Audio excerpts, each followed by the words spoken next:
بسم اللہ الرحمن الرحیم۔ اب نوٹ کر لیجئے، یہ کتابیں اگر آپ پڑھنا چاہیں تو کتاب الملاحم میں پڑھیے۔ بدترین عذاب عربوں پر آیا کھڑا ہے، سروں پر ٹنا ہوا، بدترین ایسی جنگ ہونی ہے الملحمۃ العظمیٰ، جس کو کہ میں بھی آپ نے گواہی پیش کر دوں گا، جسے کہا گیا ہے لاسٹ کروسیڈ۔ بش نے بھی کروسیڈ کا لفظ بول دیا تھا، پھر واپس لیا اس نے۔ نکل جاتی ہے جس کے منہ سے سچی بات مستی میں، فقیہ مصلحت بھی سے اور ہندے بادہ خار اچھا، کروسیڈ کہہ کر پھر واپس لیا۔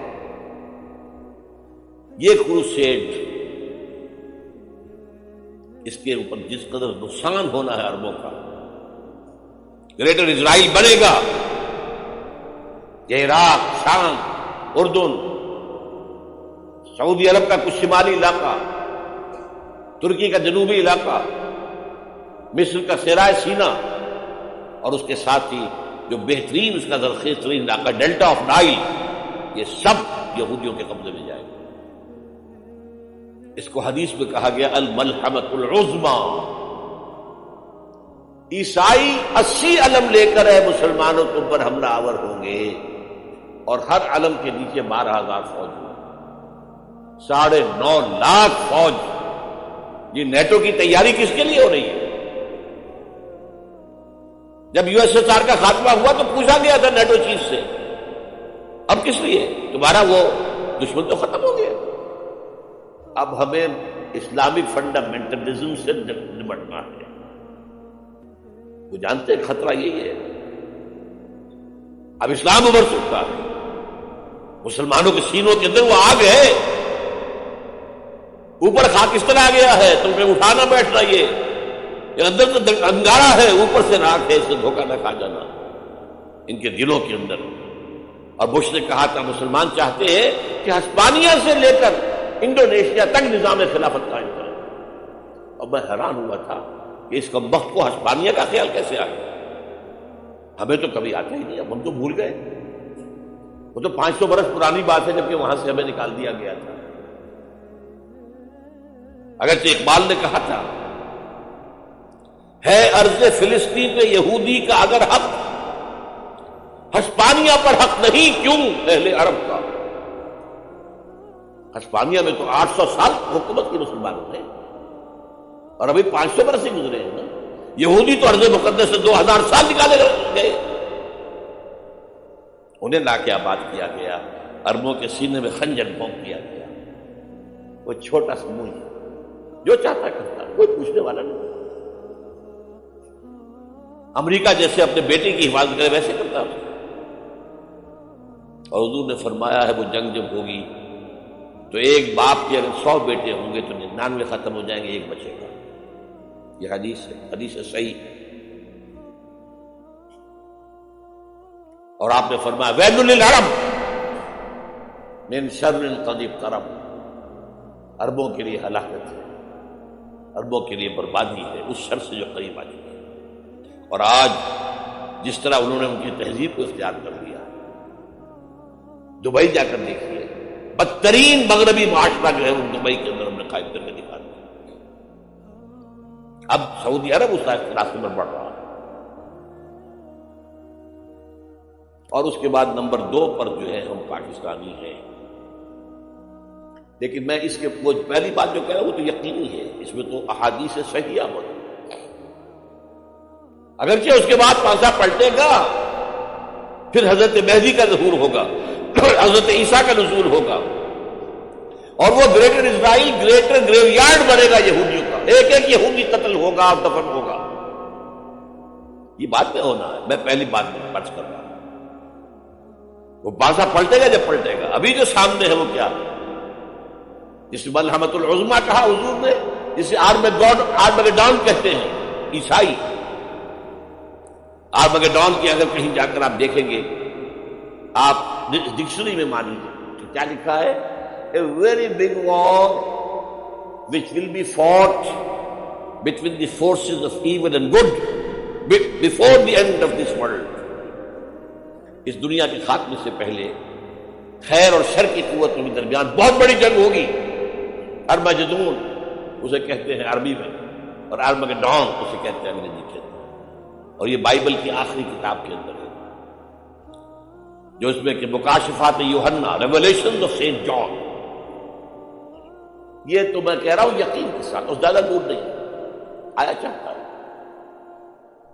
اس لیے کہ یہودیوں کا اور عیسائی جو کنزرویٹوز ہیں، نیو کنزرویٹوز ہیں، ان کا 5 نکاتی ایجنڈا ہے متفق علیہ، جس کے تحت کہ یہ جنگ صلیبی شروع کی گئی ہے. تو سن لیجئے آپ، آرمگیڈون نمبر 1، گریٹر اسرائیل قائم ہو جانا اس کے نتیجے میں نمبر 2، مسجد اقصی اور قبۃ الصخرہ کو گرانا نمبر 3، وہاں تھرڈ ٹیمپل، وہ مسجد جو حضرت سلیمان نے بنائی تھی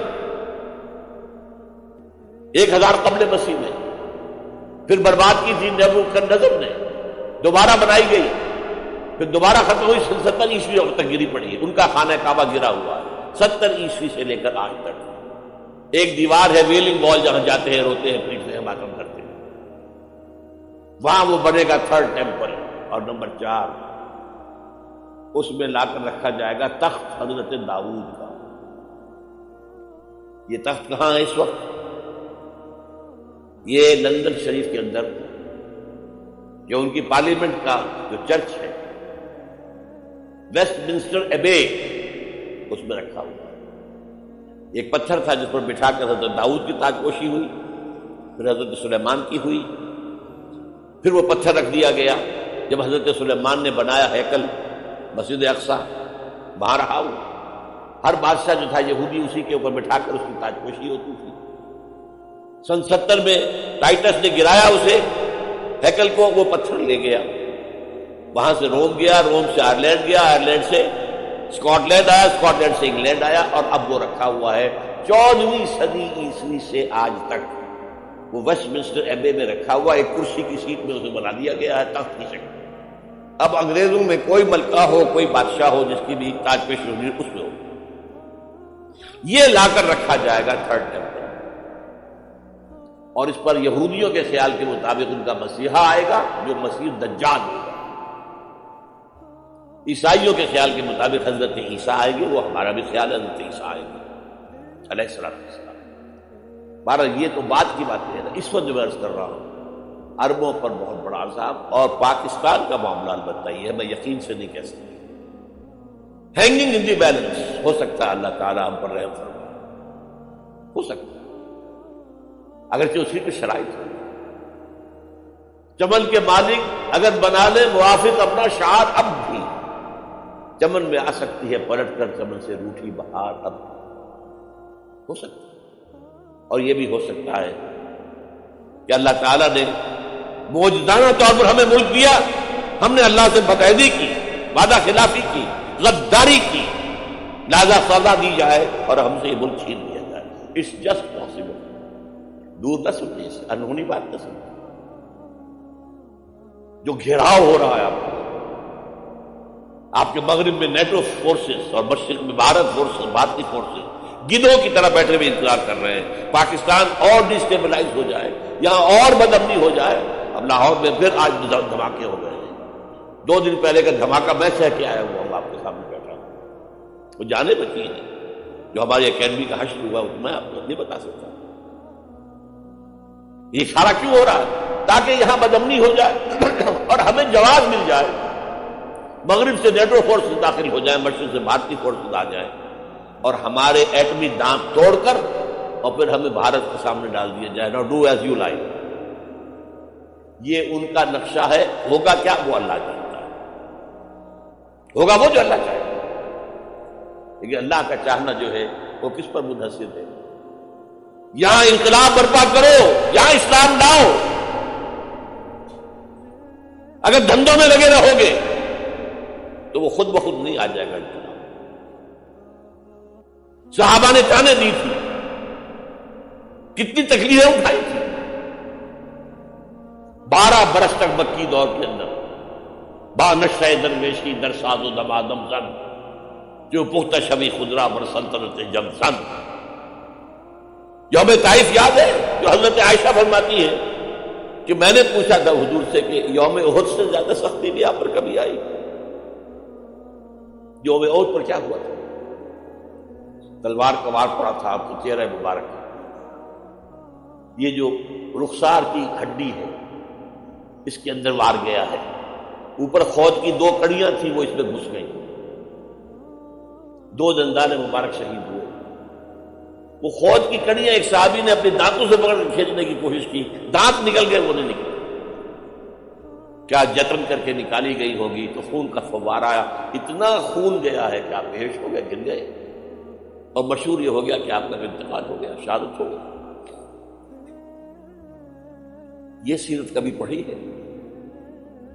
حضرت عائشہ کے ہوش کا تو یہی دور تھا نا، یوم طائف میں جو آپ کیا تھی، بچی تھی، انہیں کیا پتا کیا ہو رہا ہے حضور کے ساتھ۔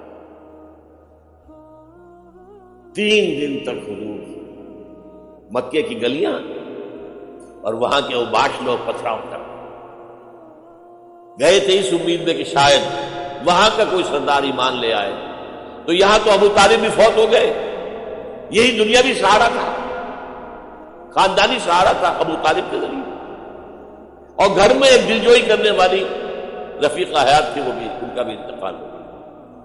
آپ نے کہا یہ عام الحزن ہے، اب تو سب کو طے ہو گیا قریش کو کہ اب جیسے قتل کر دو، اسی لیے آپ گئے طائف، شاید وہاں کا کوئی بڑا سردار مانے ایمان لے آئے مجھ پر تو میں اپنا مرکز ادھر شفٹ کر دوں۔